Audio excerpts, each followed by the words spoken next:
Cribl stream functions. Stream functions, we kind of mentioned pipelines in a previous module, but when events enter a pipeline, as I said, they're processed by a series of functions. Now, at its core, really, a function is just code that executes on an event. What do I want to do with it? How do I want to shape this data? And essentially, it encapsulates the smallest amount of processing that can happen to that event. But as I said in the other modules, as you can see here, the event, as it processed through, can be acted on by multiple functions. So once again, whether it's one because you want a specific reason or multiple. And as you can see, you have lots of choices. So you can look at this, and in the black, it kind of says what the function does. But sometimes the function has multiple ways to accomplish the same thing. And depending on exactly what you want to do, one mode might work different than another mode. And we continue to add to this functionality. So now let's actually go in and show you how to launch a function. Okay, so now let's see how we can add functions to a pipeline. So once again, I'm starting at that main screen again.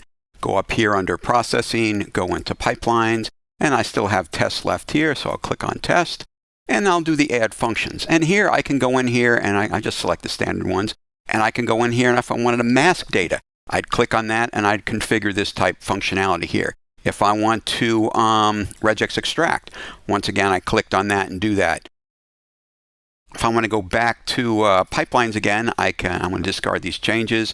I'm going to look at this one again. As you can see, the ones you have here, the pipelines that have been configured, you can actually go look at how they were set up if you want to do it that way. In following modules, we're going to go in and show you how to configure each one of these individually. But once you've created them, once you put them in your pipeline, let's see this one, Cisco, I've got 11 different functions in here. I'm dropping some traffic. I'm using regex extract. I'm using eval and doing all that type functionality. But one of the other options I have here is to add pipelines and use Cribl Copilot. So what I can do in here, I can give this pipeline a name, and I'll do this, call this test 2.